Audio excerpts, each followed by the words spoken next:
I never asked my children to put me on a pedestal for being their mother. I never expected a medal. But I also never imagined that one day I would become a stranger inside my own family. My name is Natalie Warren. I'm 64 years old, and I've been a widow for 5 years. After my husband Thomas died, my house became unbearably quiet. So I did what I thought any mother would do. I became useful.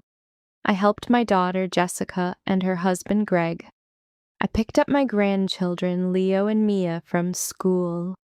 I cooked dinner when Jessica was overwhelmed with her Pilates certification. I watched the kids while Greg chased business opportunities. And slowly, without even realizing it, I became the person who solved every problem they had. Then there was the money. Thomas had left me financially comfortable, and I had always believed money was supposed to make life easier for the people you love. So when Jessica and Greg started struggling, I stepped in. I paid their luxury SUV lease. I paid the children's private school tuition. I even kept them on my family phone plan. Every month, money quietly left my account. And nobody thanked me anymore, because somewhere along the way, help became expectation, and expectation became entitlement. At first, the disrespect was small: a forgotten birthday call, a canceled lunch, a text that never got answered. Then, when I came over to babysit, Jessica wouldn't even look up from her phone. Greg would simply leave a list of chores on the kitchen counter: wash the dishes, fold the laundry, clean the kids' rooms. I swallowed it all. I told myself they were busy, they were stressed, they had children, they had careers. I was their mother. I could handle it. Then came Christmas. And that was the day I finally saw everything clearly.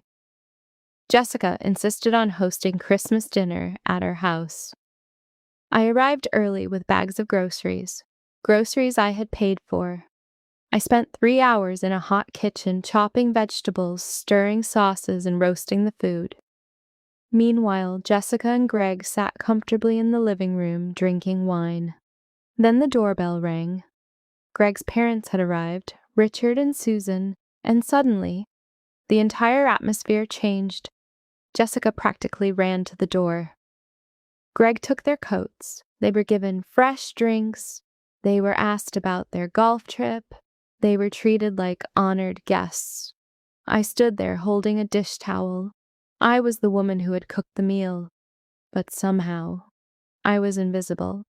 Susan gave me a tight smile. "Oh, Natalie, still cooking. Smells decent." I simply nodded. I went back to the kitchen. I didn't need praise, or so I told myself. But when we finally sat down for dinner, something inside me cracked. They laughed, they toasted.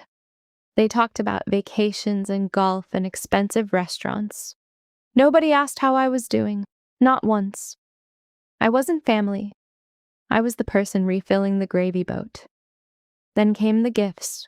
Leo and Mia tore open their presents. Greg played Santa. And when it was time for his parents' gift, he handed them a huge velvet-wrapped box.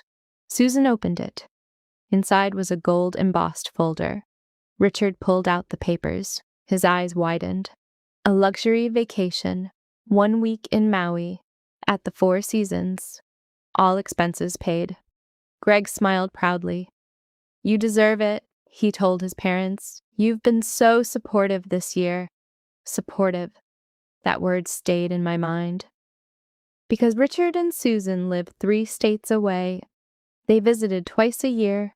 But just days earlier, I had bought groceries for Jessica and Greg when Greg's credit card was declined.